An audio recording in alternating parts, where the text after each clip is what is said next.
Now coming to the next topic, problems on trains.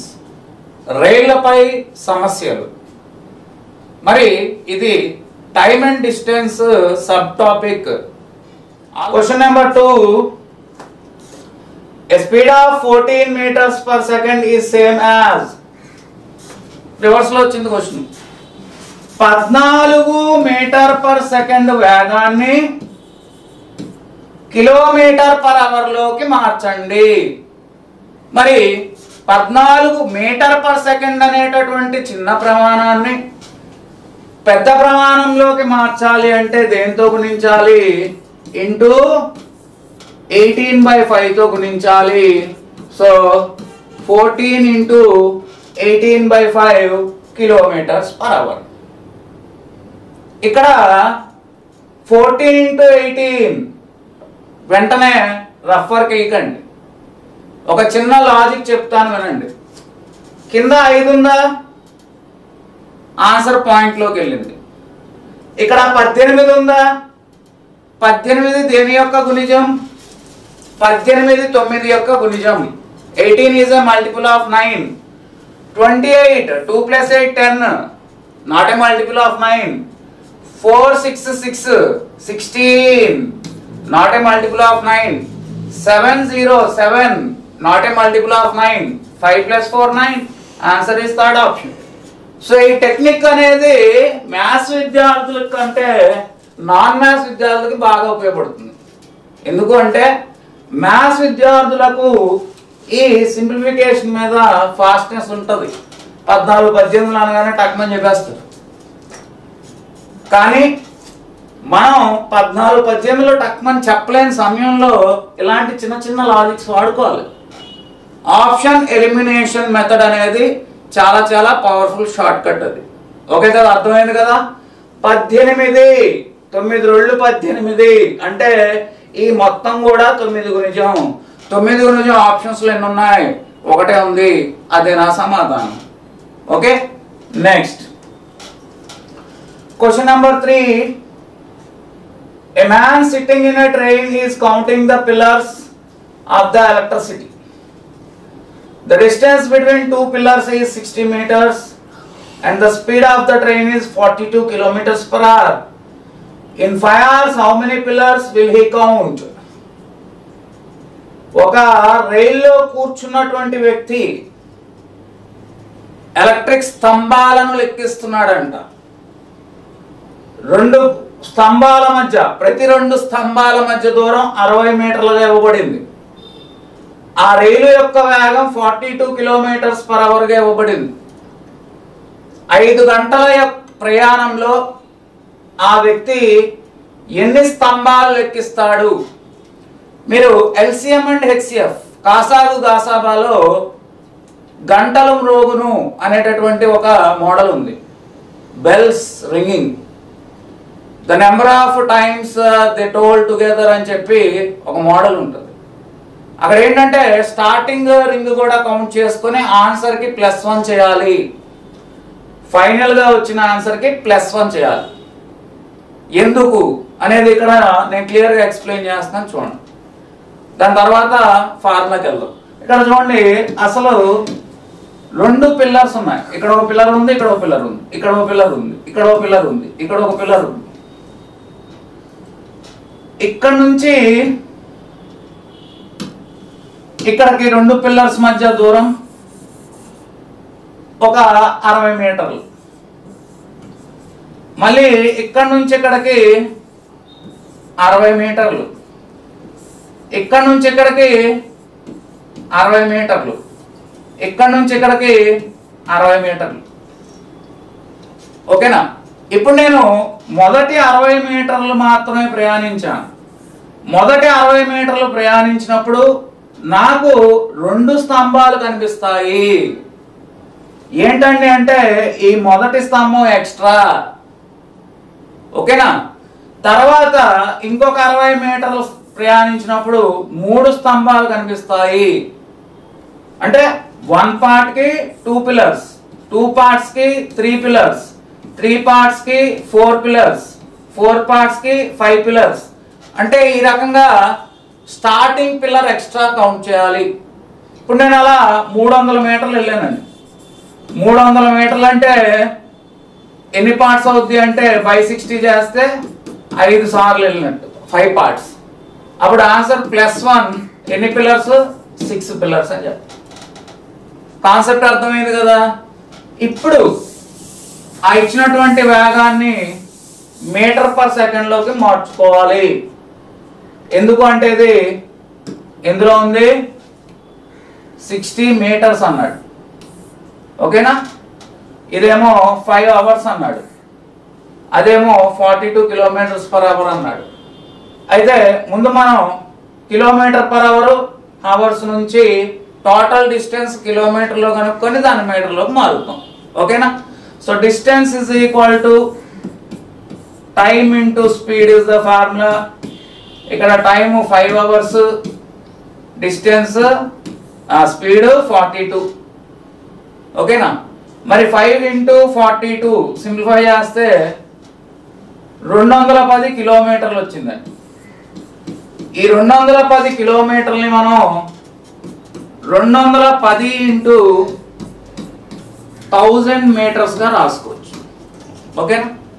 Now time period, అతను ప్రయాణించినటువంటి కాలం, ఎంత కాలం ప్రయాణించాడు? 5 hours. అతని యొక్క వేగం, రైలు వేగమే 42 కిలోమీటర్స్ పర్ అవర్. ఓవరాల్ గా డిస్టెన్స్ ఎంత వచ్చింది? 210 ఇంటూ 1000 మీటర్స్. ఇప్పుడు నెంబర్ ఆఫ్ పిల్లర్స్, స్తంభాల సంఖ్య కనుక్కోవాలి అన్నప్పుడు ప్రయాణించిన మొత్తం దూరం బై ప్రతి 2 స్తంభాల మధ్య దూరం 60 మీటర్లుగా ఇవ్వడం జరిగింది, ఓకేనా. క్యాన్సిలేషన్ చేసి చూద్దాం. ఇక్కడ మీరు క్యాన్సిల్ చేస్తే 0 0 కొట్టండి, ఓకేనా. 3వ ఎక్కంలో 3 2లు కొట్టేయండి, 3 7లు కొట్టండి. 2వ ఎక్కంలో ఇది 500 సార్లు. అయితే మనం దీనికి +1 చేయాలని చెప్పాను.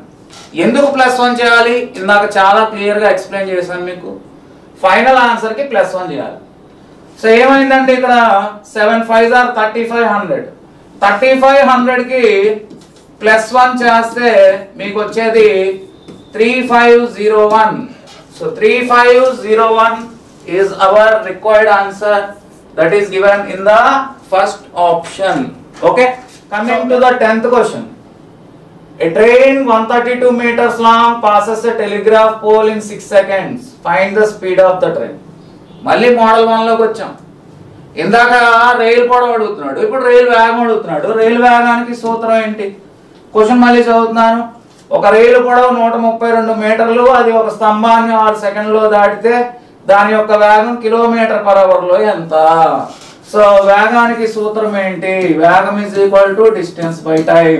మరి ఇక్కడ డిస్టెన్స్ అంటే 132 మీటర్స్ బై టైం అంటే 6 సెకండ్స్, ఓకేనండి. సో ఇక్కడ 6తో ఇది కరెక్ట్ గా 6 2 12, మళ్ళీ 6 2 12, 22 మీటర్ పర్ సెకండ్ వచ్చింది. దాన్ని కిలోమీటర్ పర్ అవర్ లోకి మార్చాలి. కిలోమీటర్ పర్ అవర్ లోకి మార్చాలంటే ఇంటూ 18/5తో గుణించాలి, ఓకేనండి. 18/5తో గుణించాలి. ఇప్పుడు వెంటనే కంగారు పడి ఆవేశపడి 22 ఇంటూ 18 చేసి మళ్ళీ దాన్ని 5తో భాగించి కష్టపడొద్దు. 11 గుణిజం ఉండాలి, 9 గుణిజం అయి ఉండాలి, అంతే. అలా చూసి చెప్పాలి మన ఆన్సర్, పెన్ను పెట్టకుండా చూసి చెప్పాలి. 11 గుణిజం అవ్వాలి, ఎందుకంటే 22 ఉందా, 18 ఉంది కాబట్టి 9 గుణిజం. It should be a multiple of 11 and also it should be a multiple of 9. So what is the answer? Nothing but third option, 80. 9 multiple కాదు, 11 multiple కాదు. 70 9 multiple కాదు, 11 multiple కాదు. 72 9 multiple కానీ 11 multiple కాదు. 79.2 792 7 + 2 9 9 9 multiple. 7 2 కలిపితే 9, మధ్యలో 9 11 multiple. సో 9 multiple 11 multiple రెండు అవుతున్నటువంటి ఏకైక ఆప్షన్ ఏదైనా ఉంది అంటే అది థర్డ్ ఆప్షనే. అంతేగాని మీరు 18 రోజులు 36, మళ్ళీ 18 రోజులు 36, 6 9 3 మళ్ళీ 396 డివైడెడ్ బై 5 ఇలా చేసుకుంటూ కూర్చుంటే నాన్ సెన్స్. ఎగ్జామ్లో టైం సరిపోదు. ఓకేనా? Now let's see the next question. A train 240 meters long passed a pole in 24 seconds. How long will it take to pass a platform of 650 meters long? Important model.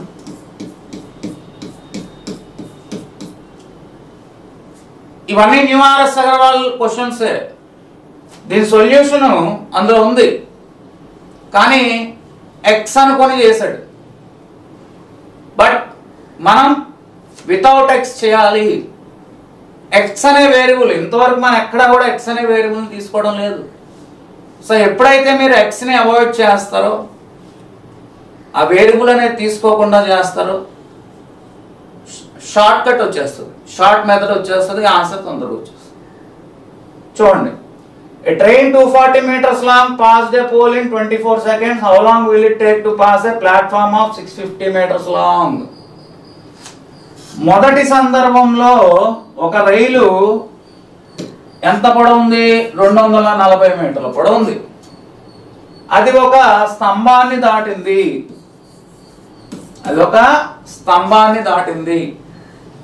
మరి ఆ స్తంభాన్ని దాటినప్పుడు 24 సెకండ్లు పట్టింది. స్తంభాన్ని దాటినప్పుడు ప్రయాణించే దూరం ఎంత, దానికి పట్టిన కాలం ఎంత ఇస్తున్నాడు. ప్రయాణించే దూరం 240 మీటర్లు, దానికి పట్టిన కాలం 24 సెకండ్లు. నెక్స్ట్, అదే రైలు 650 మీటర్ల పొడవైన ప్లాట్ఫామ్ ని దాటడానికి పట్టు కాలం ఎంత? ఈసారి ప్లాట్ఫామ్ ని దాటాలి. మరి ప్లాట్ఫామ్ ని దాటాలి అన్నప్పుడు ఈ డిస్టెన్స్ అనేది ఏమవుతుంది? L1 ప్లస్ L2 అవుతుంది. అవునా? అంటే 240 ప్లస్ 650 అవుతుంది. 240 ప్లస్ 650 ఎంత అండి అంటే 890 మీటర్స్ అండి. మరి దీనికి పట్టే కాలం ఎంత? This is called as comparison method. పోలిక చేసి ఆన్సర్ని కనిపెట్టే పద్ధతి. అంతేగాని ఎక్స్ అనుకో, వై అనుకో, జెడ్ అనుకో, అదంతా కూడా పాత పద్ధతులు. ఇప్పుడు ట్రెండ్ మారింది, మనం ట్రెండ్ ఫాలో అవ్వకూడదండి, ట్రెండ్ సెట్ చేయాలి. కాబట్టి ఆ XYZ ఆర్ఎస్ అగర్వాల్ ఇచ్చిన ప్రొసీజర్ కాకుండా మన ఓన్ ట్రెండ్ క్రియేట్ చేసుకోవాలి. ఇప్పుడు నేను చెప్పిన లాజికల్ మీరు గమనించండి. మొదటి సందర్భంలో రైలు స్తంభాన్ని దాటింది అంటే స్తంభం పొడవు మాత్రమే తీసుకోవాలి. స్తంభానికి పొడవు ఉండదు కాబట్టి రైలు పొడవు మాత్రమే తీసుకోవాలి. రెండో సందర్భంలో రైలు ప్లాట్ఫామ్ ని దాటింది అన్నప్పుడు రైలు పొడవు తీసుకోవాలా, ప్లాట్ఫామ్ పొడవు తీసుకోవాలా, లేక రెండు కలిపి తీసుకోవాలి. అంటే 890 మీటర్ల దూరం ప్రయాణించాలి. చూడండి, ఇక్కడ 240కి 24 సెకండ్స్, 0 కట్ అయిపోయి 24 సెకండ్స్. ఇక్కడ కూడా 0 కట్ అయిపోతే ఆన్సర్ 89 సెకండ్స్. 89 సెకండ్స్ మీరు క్లియర్ ఎక్కడ చూడొచ్చు అండి? ఆప్షన్ 2లో చూడొచ్చు. సో ఈ మోడల్ ఎగ్జామ్లో చాలా సార్లు రావడం జరిగింది. సో ఆ కంపారిజన్ అనేది జాగ్రత్తగా చూసుకోండి. Next question number 13. A 50 meters long train passes cover a bridge at the speed of 30 kilometers per hour. If it takes 36 seconds to cross the bridge, what is the length of the bridge? Second model. ఒక రైలు వంతెనను దాటింది. వంతెన పొడవు ఎంత? ఒక రైలు పొడవు L1, వంతెన పొడవు L2. అప్పుడు ప్రయాణించే దూరం ఏమవుద్ది? L1 ప్లస్ L2 అవుతుంది. ఆ రైలు పొడవు ఇచ్చేసాడు. ఒక రైలు 50 మీటర్ల పొడవు ఉంది. అది 30 km/h వేగంతో 36 సెకండ్లలో ఒక వంతెని దాటింది. అయితే రైలు బ్రిడ్జ్ పొడవు ఎంత? వంతెన పొడవు ఎంత? మళ్ళీ వంతెన పొడవు లెట్ ఇట్ బి x. వద్దండి, ఆ మెథడ్ వద్దు.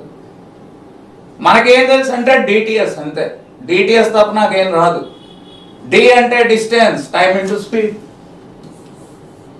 ఓకే, డి అంటే ఏంటంటే డిస్టెన్స్, దూరం, time into speed. That's all. ఇది ఒకటి తెలుసు నాకు. ఇంకేం తెలుసు అంటే మోడల్ నెంబర్ 2లో L1 L2 రెండు పొడవులు ఇస్తే L1 ప్లస్ L2 అవుద్ది దూరం అని తెలుసు. డి ఏమవుద్ది, L1 ప్లస్ L2 అవుద్ది అని తెలుసు. టైం పీరియడ్ ఏమో 36 సెకండ్స్ అన్నాడు. స్పీడ్ వచ్చి ఎంత ఇచ్చాడు స్పీడ్,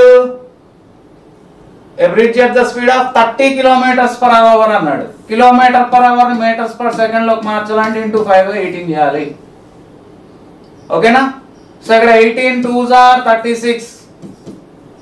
సింప్లిఫై చేయండి, 5 2 10 10 30 300 మీటర్లు. ఈ 300 మీటర్లో నాకేం తెలుసు అంటే రైలు పొడవు 50 మీటర్లు, వంతెన పొడవు ఎంత అయిపోయింది కదా అక్క. రైలు పొడవు 50, వంతెన పొడవు ఎంత ఉంటే అది 300 అవుద్ది. Nothing but the answer is 250 metres, 250 మీటర్లు. ఓకేనా? Next question number 14. A train takes 5 minutes to cross a telegraph post. The time taken by another train whose length is just double of the first train and moving with same speed to cross a platform its own length is. ఇది important model అండి, మంచి model. A train takes 5 minutes అన్నాడు. ఒక రైలు 5 నిమిషాల్లో ఒక వంతెన్ని ఒక రైలు 5 నిమిషాల్లో ఒక స్తంభాన్ని, టెలిగ్రాఫిక్ పోస్ట్ అంటే ఒక స్తంభాన్ని దాటింది. మరి ఆ రైలుకి రెట్టింపు పొడవు ఉన్నటువంటి మరొక రైలు అదే వేగంతో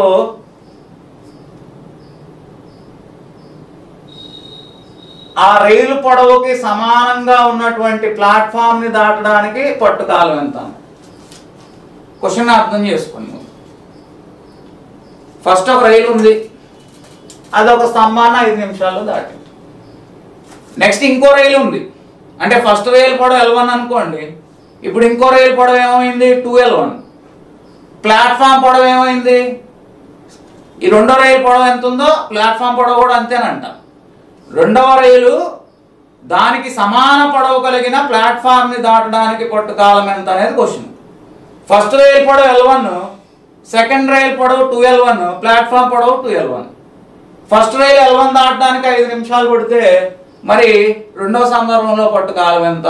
4L1 కి పట్టుకాలం 5 4 ఆన్సర్ 5 × 4 20 minutes. సింగిల్ స్టెప్ వేసాను నేను. ఆర్ఎస్ అగర్వాల్లో 6-7 స్టెప్లు వేసాడు. ఎందుకు అంటే ఎక్స్ తీసుకున్నాడు, మనం ఎక్స్ తీసుకోలేదు, అంతే తేడా. మనం లాజిక్ వాడాం. ఏంటి లాజిక్ అంటే కేస్ 1లో L1 పొడవు, కేస్ 2లో ఇదంతా మీకు అర్థం కావడం కోసం రాస్తున్నాను. ఎగ్జామ్లో ఇదంతా మీరు రాయాల్సిన అవసరం లేదు. కేస్ 2లో రైలు పొడవు 2L1, ప్లాట్ఫామ్ పొడవు 2L1 కలిపి 4L1 అయింది. ఇప్పుడు వాడు కంపేర్ చేయమంటున్నాడు. ఏమని కంపేర్ చేయమంటున్నాడు? ఈ L1కే 5 నిమిషాలు పడితే మరి 4L1కి ఎన్ని నిమిషాలు పడుతుంది? 20 నిమిషాలు పడుతుంది. That is given in the third option. అలా లాజిక్ గా వెళ్తే మీరు ఆన్సర్ ని ఫాస్ట్ గా ఫైండ్ చేయొచ్చు. Next question number 15. The length of the bridge which a train 130 meters long and traveling at 45 km/h can cross in 30 seconds is. ఒక రైలు 45 km/h వేగంతో 30 సెకండ్లో ఒక వంతెనని దాటిందంట. ఆ వంతెన పొడవు ఎంత అని అడుగుతున్నాడు. ఆల్రెడీ మోడల్ ఇందాక చెప్పుకున్నాం. L1 ఇచ్చి L2 అడగొచ్చు, L2 ఇచ్చి L1 అడగొచ్చు. Nothing but this is model number 2. Model 2లో ఒక రైలు వంతెన దాటింది అంటే ప్రయాణించే దూరం L1 + L2. నేనేం చెప్పాను, నాకు డిటిఎస్ ఫార్ములాలు 4 మోడల్ తప్ప ఏం రాదు నాకు. ఇప్పుడు డిటిఎస్ ఫార్ములా ప్రకారం distance is equal to formula time into speed. మరి డిస్టెన్స్ విషయానికి వచ్చేసరికి ఇక్కడ 2 పొడవులు వచ్చినాయి. రైలు పొడవు వచ్చింది, అలాగే వంతెన పొడవు వచ్చింది. ఓకేనా? కాలం ఇచ్చాడు 30 సెకండ్స్ అని, 30. వేగం ఇచ్చాడు 130 మీటర్స్ అనేది L1 అండి. ఇది 130 మీటర్స్ ఇది. ఓకేనా? ఇది L2, ఇది కనుక్కోవాలి మనం. ఓకే, వేగం వచ్చేసరికి 45 కిలోమీటర్స్ పర్ అవర్ అన్నాడు. దాన్ని మీటర్ పర్ సెకండ్ లోకి మార్చుకోవడానికి ఇంటూ 5/18. కిలోమీటర్ పర్ అవర్ లో ఉన్నదాన్ని మీటర్ పర్ సెకండ్ లోకి మార్చాలి. ఎందుకు అంటే మనకి ఎప్పుడైతే ఇక్కడ మీటర్లు అని కనిపించిందో కిలోమీటర్ పర్ అవర్ ఈ మీటర్ పర్ సెకండ్ లోకి మార్చడం కోసం 5/18 తో గుణించాల్సి ఉంటుంది. ఓకేనా? నా క్యాన్సిలేషన్ లోకి వచ్చేస్తే finally will get 9 2s 9 5s. Next 2 తో ఇది 15 టైమ్స్ కొట్టాం. ఓకేనా? Now 130 plus question mark is equal to 15 into 5 75, 75 into 5 75 into 5 375. అయిపోయింది కదా క్వశ్చన్. సో ఈ 130కి ఏం కలిపితే 375 అవుతుంది. వాట్ ఈస్ ద ఆన్సర్ చెప్పాలి. నథింగ్ బట్ ఆన్సర్ ఈజ్ 130 తీసేయండి. 130 తీసేస్తే 245 metres is the final answer. Okay, దీంతో మనకి 15 ప్రశ్నలు పూర్తయ్యాయి. ఇంకా మనం చెప్పుకోవాల్సింది 35 క్వశ్చన్స్ ఉన్నాయి హై స్టాండర్డ్ వి. అది ట్రైన్స్ పార్ట్ 2. ఓకేనా? ట్రైన్స్ పార్ట్ 2లో అప్లోడ్ చేయడం జరుగుతుంది. ఓకే.